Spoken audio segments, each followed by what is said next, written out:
Si je rejoins Aquila RH, c'est parce que l'humain est au centre des préoccupations, satisfait largement.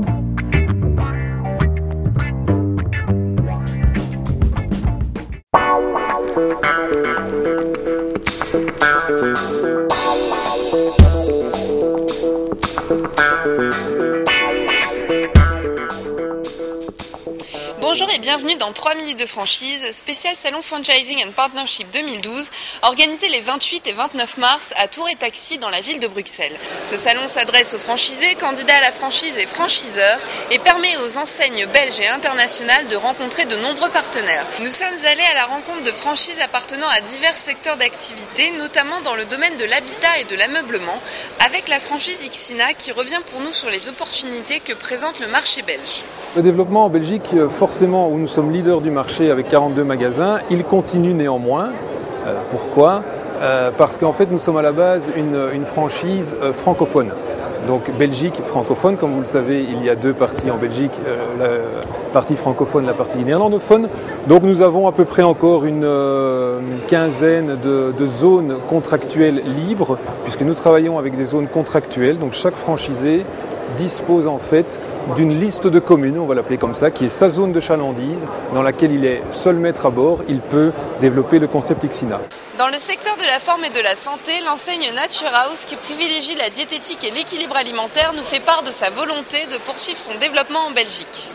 L'histoire de Nature House en Belgique a démarré il y a 2 ans, avec la nomination d'un master franchise pour le pays. Et nous avons observé au fil du temps que les fondamentaux, la méthode et la philosophie de Nature House n'étaient pas respectés par ce partenaire. Donc nous avons décidé de nous en séparer à la fin de l'année 2011. Donc nous traversons actuellement une phase de restructuration et nous avons investi avec des nouvelles équipes, des nouveaux centres qui sont en montage sur Bruxelles et la région. Et l'ambition est de faire de Nature House Belgique un succès équivalent à ce que nous avons en France, avec une méthode qui est reconnue maintenant sur le plan européen en termes de perte de poids, d'efficacité, de respect des individus, que ce soit de nos clients finaux comme de nos partenaires franchisés. Dans le secteur de la restauration rapide, nous sommes allés à la rencontre de Green is Better qui revient pour nous sur les avantages d'être présent en Belgique. Les points forts du marché belge pour Green is Better, c'est qu'on a une clientèle très soucieuse du bien-être et du bien manger. Les hommes, autant que les femmes, sont soucieux de leur ligne, du bien-être et donc du bien manger.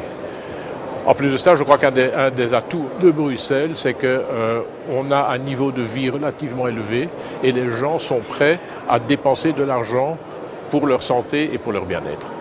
Enfin, dans le domaine de la beauté, la franchise Yves Rocher nous présente ses objectifs pour l'année 2012 en Belgique. Alors pour 2012, sur la partie francophone de notre pays, donc en Wallonie, on espère en fait surtout de continuer doucement en fait le développement de notre marque.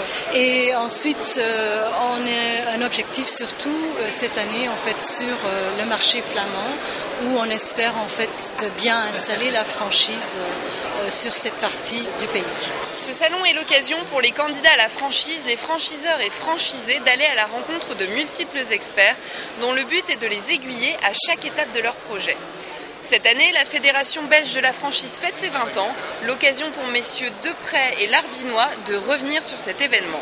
Alors l'histoire de la Fédération belge de la franchise est assez simple puisqu'il y a à peu près 20 ans, jour pour jour, a été créée la fédération sur, je dirais, les cendres de l'Association belge de la franchise qui elle-même avait déjà 20 ans à ce moment-là et qui avait été créée dans la foulée des grands mouvements des fédérations. La fédération a repris les engagements de l'association qui existait auparavant et l'a poursuivi dans la même voie avec évidemment un peu plus de moyens aujourd'hui et beaucoup plus d'ouverture qu'elle n'en avait au début puisque le conseil de la fédération accueille maintenant des franchisés en son sein. C'est la fin de cette édition, merci de nous avoir suivis, à très bientôt dans 3 minutes de franchise.